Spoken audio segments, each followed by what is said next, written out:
ઉનાળો આવે એટલે આપણને દાદી નાનીની જરૂર યાદ આવે. એમના અથાણાનો સ્વાદ જ કંઈ ઓર હતો. તો એવી જ રીતે આજે આપણે અથાણું બનાવી લઈએ. કિલો કેરી લઈશું, એને ધોઈ અને કોરા કરી પછી હળદર અને મીઠું નાખી પછી એને મિક્સ કરી લેવાનું અને એને દિવસમાં 2 થી 3 વાર ઉછાળવાનું છે. પછી પાણી નિતારી લેવાનું, પછી ટુકડાઓને કોરા કરી લેવાના છે.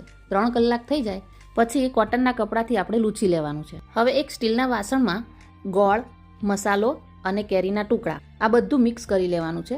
તેલ ગરમ કરીને ઠંડુ કરી રાખવાનું છે. પછી ગોળ ઓગળે એટલે તેલ એડ કરી દેવાનું છે અથાણામાં અને મિક્સ કરી લેવાનું છે.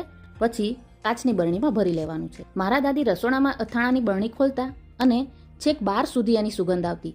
એ સુગંધ માત્રથી જ અમે દોડીને ત્યાં જતા રહેતા હતા. તો તમને આજની રેસીપી કેવી લાગી? સારી લાગી હોય તો ચેનલને સબસ્ક્રાઈબ અને ફેમિલીમાં શેર કરજો. કાલે ફરી મળશું. જય શ્રી કૃષ્ણ.